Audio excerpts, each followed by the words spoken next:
Hi, everyone, and welcome to Habdarshak's panel on digital, financial, and scheme-based social protection literacy and its delivery through last mile digital public platforms. Today, we have an excellent panel from across Asia, and we have decision makers, we have researchers, we have advocacy experts, and we have funders on with us to discuss two things. We've seen across India that social protection coverage is still low.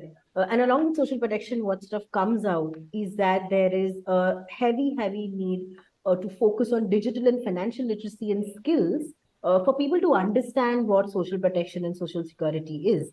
And for the Financial Inclusion Week, I think this makes for a great case where we have a panel who's been working on this, is extremely experienced for years, and today we're going to learn and discuss with them on what are the next steps for this.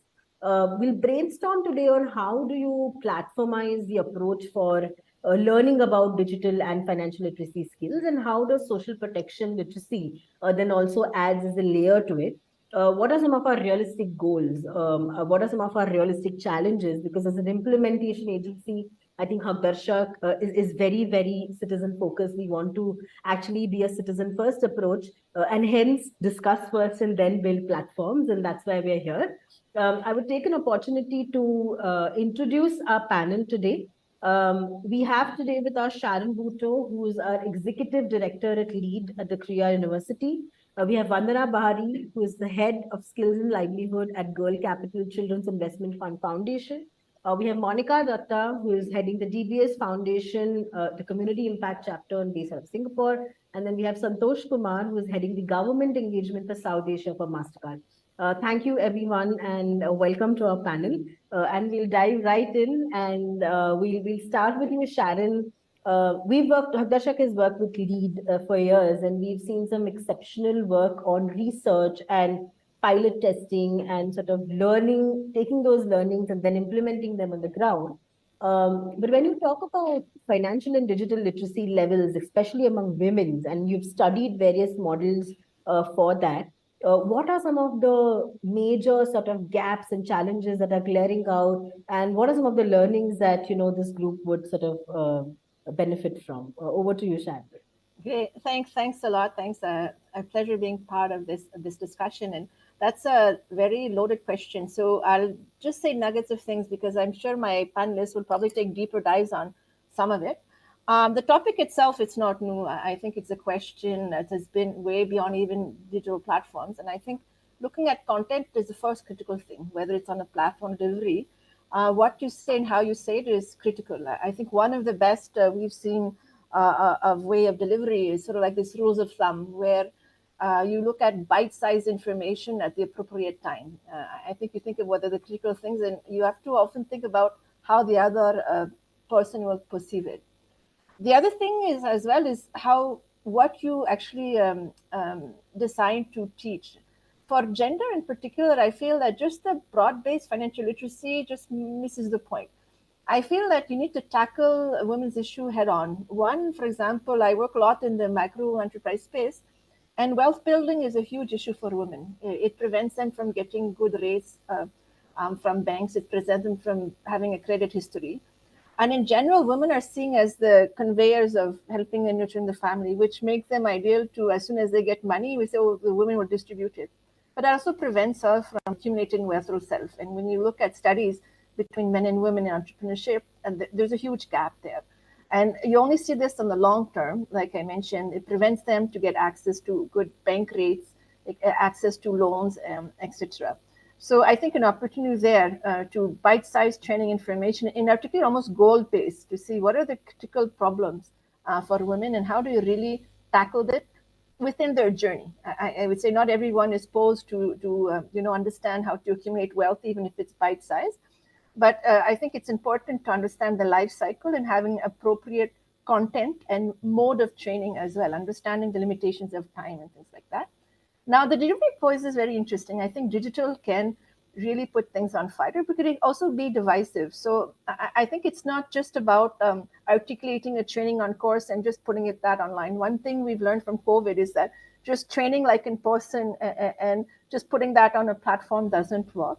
So I think you need to find a way to relate to your crowd. For women, what works a lot is sort of like, again, this ideal of building trust, building usage, and building access. It's similar that you almost have to reinvent the problem, or reimagine what you're trying to do. We include a lot of women with bank accounts. Now we have to figure out, okay, how do we take them to the next step? And for women, it's challenging because they have less access to phones. There's a lot of things that are not very gender sensitive. Even, for example, for a woman to purchase things online, it's not easy, because although she might have a phone, or even look at the internet, she might not have the OTP because the phone is somewhere else. So there needs to be gender sensitive ways of delivering. And I think you need patience as well. You need to build trust, and you need to build a habit. And I think those things are not easy. And we need to understand how women learn, especially in rural areas. One thing from Hadashak, women learns as a collective. They might be shy in a group, but they regroup after. I noticed like these many informal meetings that were conducted with Hardashak for the training, but after that, there was loads of communities of women sharing information on how they're doing and things like that. So training women through a community and building a spark.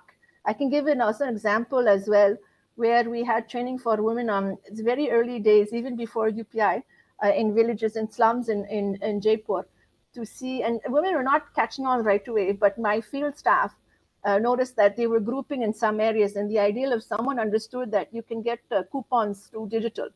So whatever hook they can to increase habit and trust is quite critical, whatever that way it is. It could be not necessarily a finance way, but I think that has to come with a package to creating that. And these are tidbits. I'm sure my colleagues would probably go in depth.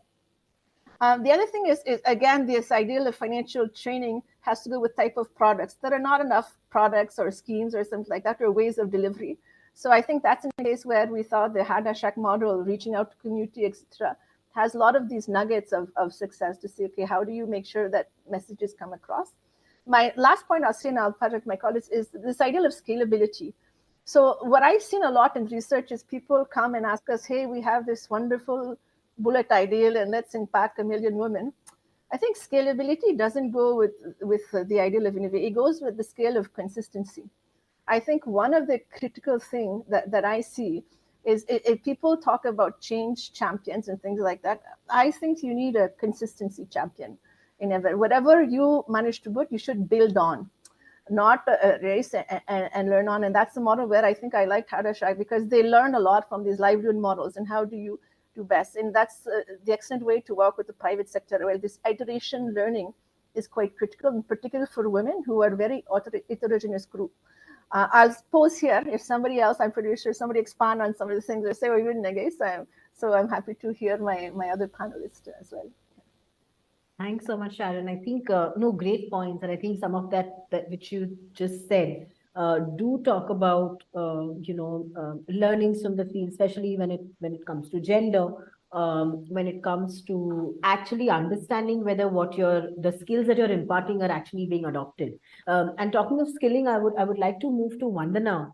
Vandana, you worked tremendously in the skilling space, and now with a focus of for women and girl children at your current role. We've always talked about skilling and equated that with, hey, teach them something and let them get a job. But there are the other soft skills when it comes to, being able to sort of manage own finances, being able to sort of understand their own rights and entitlements. How do you see these soft skills embed into, the mainstream programs, and what are some of your, observations and sort of learnings and successes in sort of doing that? Thanks. So I think skilling ecosystem has really evolved over the last decade. Historically, as you said, there was a lot of focus on traditional technical skilling, but more and more all government-supported programs have now a component of 21st century skills or life skills, included in their offering. So I think some efforts are already happening to take a holistic approach to skilling and also include non-technical skills as part of the offering. And as I said, both from the in-school skilling programs and out-of-school skilling programs, digital literacy, financial literacy, or communication skills are included as, as a program offering. But the challenge there remains is the quality of content. And as Sharon said, the content probably is not contextualized. It is not bite-sized, so it's not relevant.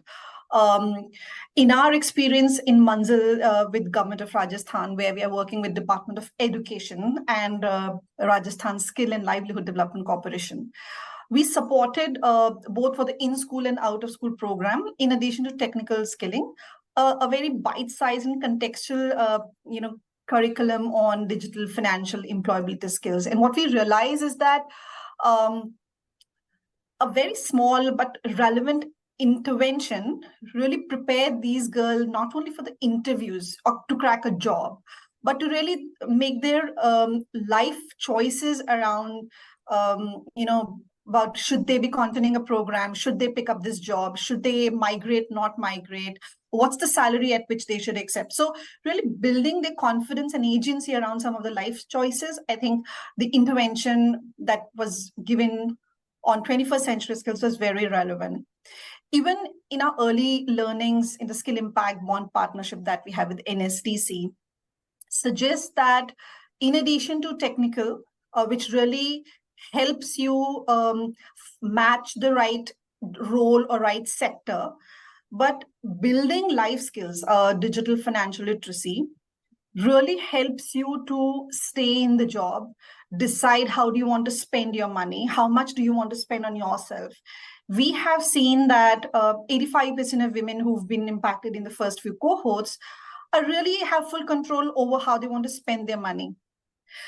The challenge today remains is probably, for girls is access and last mile awareness and last mile access to some of the social protection programs.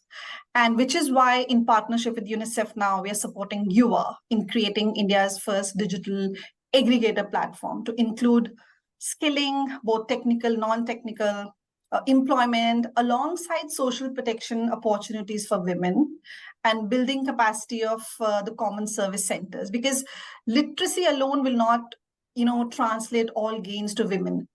Women, especially from the rural community, with, as Sharon also pointed out, only 1 in 3 women today have ever used internet, as against 57% men, while they represent 50%, almost 50% of young population. So, and the current design of many of the social protection programs we have, many girls are excluded. So I think awareness, literacy added with a facilitation support system, which currently is not gender responsive. So our role is to really make these facilitation network or facilitation partners, and also, partners such as Haq Darshak, to really make their engagement with girls more responsive, so that more and more girls could come in. So just to conclude, I think skilling ecosystem, and both from the employer side and from the youth side, we see a transition to include and give emphasis on life skills. The quality of content and trainers remains a challenge. But in addition to that, to really see these skills translate benefit for girls, the facilitation system needs to be more gender responsive. Thank you, Vandana. I think, a couple of things sort of resonate, right? You spoke about agency, and we've been trying to sort of think about how do you measure agency, right? How do you measure that, okay, I've gone and taught a group of women about a new scheme, let's say the pension scheme, and now I want them to next year sort of go back to the government and check and ensure that, that scheme is alive. How do you impart these smaller nuances, and how do you make the community also sort of answer and remain accountable? And I do have a follow-up, and I'll come back to you on that. But moving on to Santosh, talking of community, I think Santosh, MasterCard is now launching and has already launched and scaling some very, very digital first community platforms for women, for girls, but also for farmers, right? And that's another sort of big cohort that in India today people are betting on. What is for you a successful digital sort of platform, right? And where do all these skills fit into it? With Community Pass, with Farm Pass, what are you trying to do, and how do you sort of are marrying all these skills? Okay, thanks. So just to give a background, at MasterCard, it's not only card companies and merchants and fintechs that we work with. We also have a lot of focus on what we can do for the citizen. We have a vertical that works with the government to ensure that we do a lot of programs that benefit the citizens. So just to give a background to what we do, we are an ASA, we are Aadhaar Authentication Service Agency with UIDAI. We process over 1 billion authentications transactions per annum, and we work with 6 state governments where we provide support for authentication for the last mile, whether it is pension, whether it is ration, whether it is attendance at schools and colleges. These are things that we do as an ASA. We have programs for the Kiranas, where we work with some FMCG, where we underwrite and are able to provide credit to the Kirana store owners, where for them getting credit is extremely difficult. That's another program that we work on. Coming back to your question on the Community Pass, Farm Pass, we have a platform called Farm Pass, which we launched 2 years back. We have over 1.5 million farmers already onboarded on it, and we work with around 7 states in the country at the moment. The idea is that this platform provides a 360-degree solution to farmers for all their needs. They can buy and sell their produce on the platform. That's one. They can get credit on the platform. They can get inputs through the platform. They can get advisories through the platform. So it's everything available on the platform. So farmers are finding it very useful. One thing that I wanted to mention is that it's a phygital model because most of the farmers may not be very tech savvy. So we have implementation partners in those states who work with the FPOs, work with the farmers, onboard them on the platform, and the farmers are able to list their produce, and the buyers are able to see and book those produce and buy that. So the farmers get very good price because of what they have listed, because it is directly through the buyers. And this way we are evolving the farmer to get into the digital economy. Shortly we are working with Haq Dashak to run this program and to provide those kind of schemes and benefits to the farmers and women entrepreneurs. So these are things that we are trying to do. There are still challenges, but we are addressing them as we move forward. Yeah. Thanks, Santosh. And again, I do have a couple of follow-ups, but we'll come back in the second round. Moving on to Monica. Monica, we've heard about challenges, we've heard about what works, but I think DBS overall has been fostering a lot of innovation in its ecosystem when it comes to solving for critical challenges in the last mile. From your perspective, what are some of the innovations specifically for communities, for digital and financial literacy that you've seen or that you are sort of betting on to take this at scale, right? Because I think we all agree that yes, there are challenges. We all kind of know what those challenges are. And like Sharon said, we need consistency. How do we sort of get this consistency? What are some of the thoughts from your end? Yeah, thanks, Madhura. Maybe just to take a step back, I think the first thing is this whole notion of banking for all, right? I think for DBS, because in 1968, when we were set up in Singapore, we were actually set up as the Development Bank of Singapore. So I guess it's very much ingrained in our DNA as we think about banking, we think about this inclusive banking and banking for all. So I think that's the first thing. And I guess there are a few different ways of sort of doing that, right? I guess through the business, very interesting to hear of some of the things that MasterCard is doing as well. But I think through our core business model, there are things that we can do. So as a bank, for us, for example, whether it's through our priority sector lending in India, which, we've exceeded all of the targets that we set ourselves last year, whether it's taking formal banking and finance to the rural areas, or whether in our case, we've also been focusing quite a lot on women, and particularly in sectors like agriculture, dairy, etc. I think we've given loans to over 300,000 women since we've been in India, etc. So I think all of that is important, and you do that as a business. But I guess in a place like India, what's very important is that financial inclusion doesn't just stop with access to banking and financial services. Financial inclusion also includes everything that the other panelists have been talking about. I think Vandana, you spoke about awareness of social entitlements, knowledge of very basic financial literacy concepts. So I think with the DBS Foundation, we've actually been focusing on financial literacy, not just on building the knowledge and the awareness, but I guess more importantly, how does that then translate to access? And I think that's where innovation comes in. And that's also where our partnership with Hak Darshak comes in. Because for us, it takes the concepts of financial literacy, but it rides on accessibility, taking them to the people who need it most, and then actually translating it into tangible benefits, which is what they are able to get when they actually access some of these social welfare schemes. To the point on innovation, I just wanted to say this is also where the DBS Foundation comes in, because we've had the foundation for over 10 years now, and for most of its life, we have actually championed social entrepreneurship. So we have 2 chapters at the foundation. One of them is the Business for Impact chapter, and the focus of the Business for Impact chapter is actually to support innovative business solutions to some of the biggest challenges that are facing us across the region. That's actually also how our partnership with Hak Darshak started. I think 5 or 6 years ago, we actually, the foundation actually supported Hak Darshak in setting up their digital platform, because we believed that that was the kind of innovation that was needed in India to make a difference at scale. And so similarly, across all of our other markets, we're always looking for innovative business solutions. That's where the foundation comes in to provide that initial funding that some of these ideas and organizations need. And of course, then from there, how do we continue to journey alongside, as we've done with Hak Darshak, which then we've continued to partner in a few different ways as well. How do we then journey alongside and come in as a bank and support them? So there's a bunch of innovation around the region.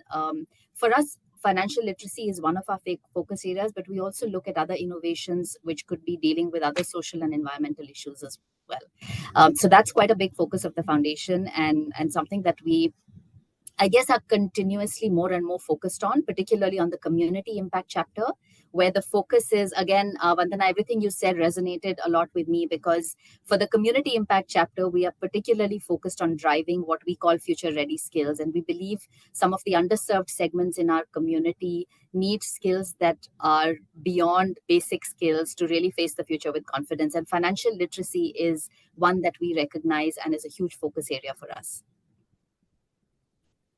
Thanks, Monica. Great to learn. And again, like you mentioned, we've learned a lot through our journey with DBS, and that is something we are working towards. So I'm going to circle back to Sharon, because Sharon, you spoke about a very interesting point on consistency, and that is something that I'm being very honest, we've not sort of 100% been successful at because of various challenges on the field, right?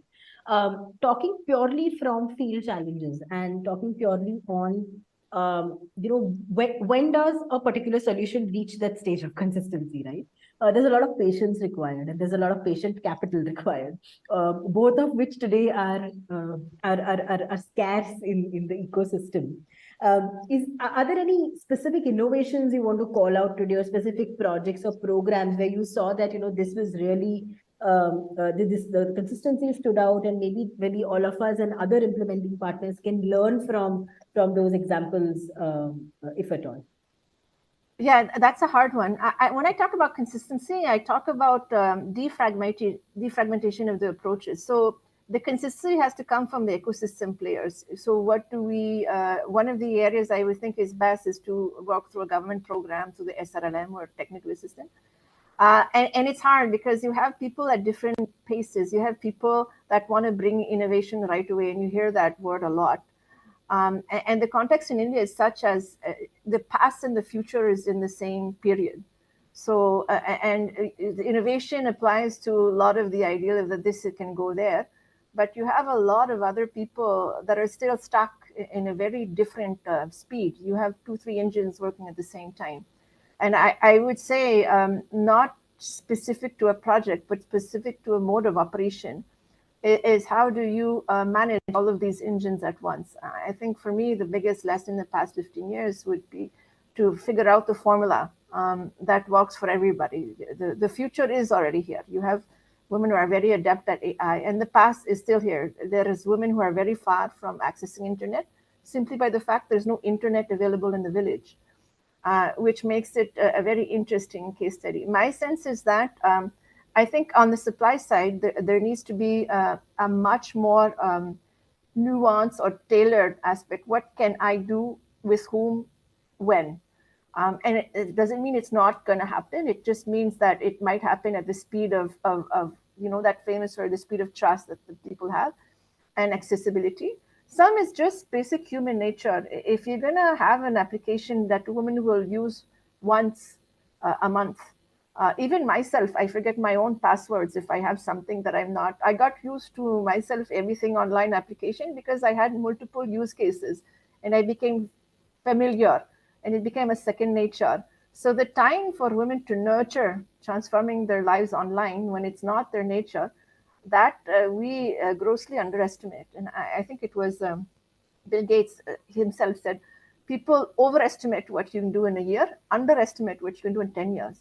So I think it's just the nature of our work. Often we have results in 1 year. So that's why I talk about consistency. So, okay, let's do the results in 1 year, but keep in mind that the impact will be 10 years. And that's not a nice word to say in the community space where you need to do that results.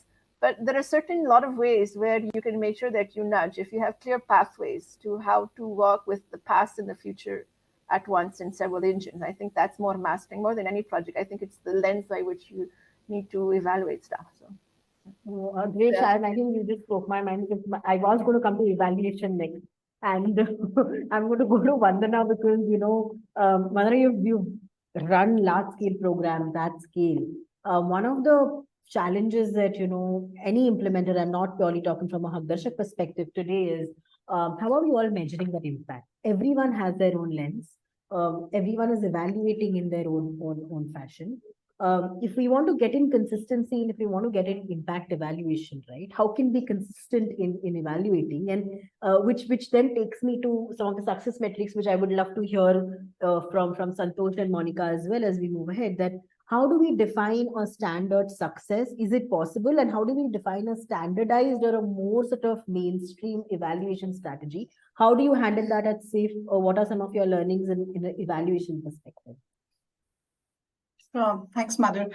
So I think Girl Capital work in SIF, focuses on school to work transition of girls and young women. So we work with government to see that their programs and their schemes that are meant to see girls are so that girls are in school, they have access to skilling and employment opportunities are being run effectively. So we have very clearly defined outcome metrics around which all our programs are designed. And on one side, the program team collects data and all our investments are independently verified by a third partner. So the metrics that we measure is how many child marriages are we able to avert? How many teenage pregnancies are we able to delay? And also, how many more women are we able to, put into the workforce? And looking all of this from a sustainability lens, which is where government becomes a very natural partner for all of investments. But when we look at an ecosystem level approach, Madhur, we are struggling to really get to a common framework on outcomes. This. As I think one of us also said that the space is highly fragmented, and fragmentation is where you lose all benefits of scale or you lose all benefits of efficiency. So from an organization perspective, we have been able to define common metrics around all programs that are working for education or skilling or. So which is where we are able to ensure continuum and a long-term impact of our solutions.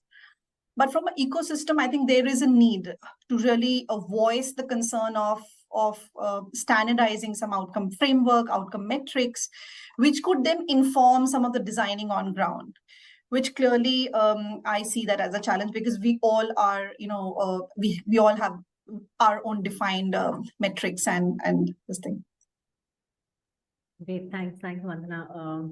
Santosh, what does success now mean for a platform, let's say like a FarmPass or a Compass, right? Because it's Mastercard, it's massive, it will be at scale. How do we look at success from there? How do we measure the impact there? So at the moment, what we look at for platforms like FarmPass, the success would be how many farmers we are able to onboard, what is the number of farmers or percentage of farmers that are active on the platform. When we say active, people who have used the platform for any kind of query, people who have used the platform, registered and listed their produce. That's second element that we look at. Number third we look at is the volume of transactions that happen on the platform. So currently the focus is on onboarding farmers, training them and educating them. And we've started this in Africa some years back. We have over 3 million farmers over there. We have now got 1.5 million farmers in India. Very soon we'll reach around 10 million farmers who will be onboarded on this platform. We are partnering with a lot of other tech companies and other implementation partners who have a large farmer base, and we will be able to increase the number of farmers onto the platform. That's the first metric that we are looking at, to increase the number of farmers who are onboarded on the platform. Second would be, obviously, they should be active. It is just not that they're onboarded, but they're not doing anything on that. Any kind of activation, whether they're doing a query or they're listing their produce, selling, buying inputs or taking advisory, that would be another source of measure for us. Touchwood, on both this, we are doing pretty well. Also on transactions, we have seen a lot of transactions happening, and it's increasing month on month. As the farmers are increasing, they're becoming more aware, buyers are becoming more aware of the platform. So that's also another metric that we look at from a success point of view. And we are very confident that it will be one of the most robust platform for farmers and women entrepreneurs in India going forward. And because we have partners from across different categories, whether it is banks and financial institutes which are willing to provide credit, we have input providers, we have advisory teams, everybody's coming in. The whole objective is that we make the farmers' life better, we ensure that the farmers earn more. So everybody has got the common goal, everybody's coming to the platform together, and it's win-win for everybody. Everybody gains out of it. So, and the government is also supporting us in many states that we are doing this platform. Right. Thanks, Santosh. And Monica, same for you, right? How is success defined when it comes to your goals and objectives, right? When we say digital and financial literacy and inclusion, very generic words, right? How do you have that sort of measure set? Yeah, so I think it's an exercise, and I have to say at the onset, it is a journey. I think impact measurement is quite a journey, and we're learning that it's a long-term play, and you kind of also evolve. So I think for us, especially with the community impact chapter, as I said, because we are focused on building future-ready skills, so digital and financial literacy obviously being the two key ones. Some of the immediate measures, and I mean, just the output measures we look at are obviously, it starts with the funding, but then more importantly, it's really reach, right? So it's how many people have you reached? So, even in our partnership with Hak Darshak, for example, I think we jointly said over the 2 years that we are partnering, we want to reach 200,000 beneficiaries, and we hope that 70% of them will be women. So that's just kind of broadly output measures. Along the way, there are milestones like, in case of digital literacy programs, we look at how many sessions, because a lot of it for us is not just the funding, it's actually feet on the ground. We actually get our employees to go out and get involved in some of the workshops, for example, for digital literacy and even for some of our financial literacy efforts.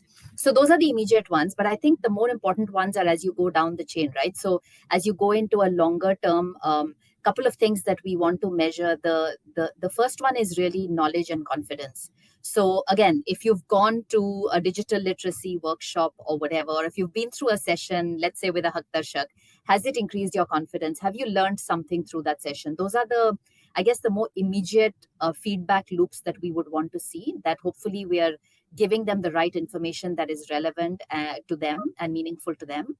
And then over the longer term, and I think it gets successively harder to measure as well, I think over the longer term, what we really want to see is that behavioral change, right? You want to see, in case of our digital literacy efforts, for example, we want to see that long-term adoption, people really integrating some of these things into their lives.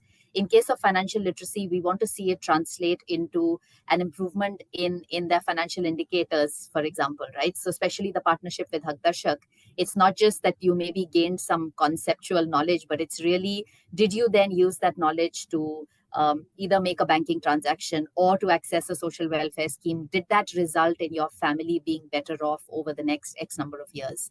And so I think that's how we think about our longer term outcome and impact that we want to create. But as you can tell, there are more measurable and more specific things that you measure in the shorter term. And then obviously over a longer period of time, it starts to become about back to the whole consistency piece. How can you go back to the people that you have reached and have that feedback loop to basically make sure that you're moving the needle in the long term? Right. No, exactly. I think going back is extremely important. And that's, I think, the next challenge that, now at Haqdarshak and even other implementing partners are thinking. How do you go back to that one person you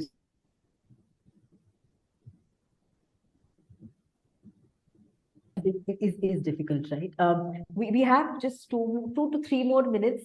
Since it's a very unconventional way of doing a panel, I want to ask all of you if you have any questions for each other, if you have any thoughts or comments based on what we just heard, or any parting remarks, and then I'd quickly take a moment to thank all of you.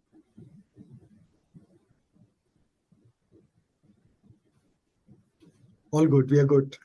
And, I have a, go ahead, Santosh. Yeah. No, sorry, Sharon saying something. Sorry, carry on. Sorry. No, I have a question for Vandana on skilling. I think that's one of the female labor force participation that's very critical, but not any type of skilling. And I think the link with industry, any job is critical. Maybe I'll link after. I'm working as a project in Tamil Nadu to make sure that women actually stays in college. So that's some form of skilling. But how do you link that job and skilling together so the efforts don't? And I'm probably like, it's not a fair question online, but I'm very interested to see insights on it. Sure, Sharon. So I think when we were designing our 29 Girl Capital Strategy for India in 2019, we did a rigorous evidence review and to really understand what has worked, to put more women into workforce. And skill development really came as one lever. But we see our investments from sustainability, scalability. So hence governments became our natural partner. So we have partnerships both at the state and center to see that some of the flagship schemes that are targeted to improve skilling outcomes for girls, job being one of them, are really working for girls in the right manner. When we started our engagement with the government of Rajasthan, we realized that girls were not equally represented, in skilling programs. They were not completing their journey from enrollment to certification. Many were dropping out. They were not really even appearing for interview. And I think hopefully this discussion sort of moves to some more discussions and some more sort of, active conversations. But I'd really take an opportunity to thank all of you to have made this time from a busy weekday after a long weekend here in India, and Monica, for you to spare some time during the weekday in Singapore. As always, thank you so much for being part of the Haqdarshak journey, as well as being part of the larger impact journey in India, and hope to sort of discuss and act upon these discussions with all of you very soon. Thank you so much for your participation, and see you all really soon. Vandana, Santosh, Sharon, Monica, thank you.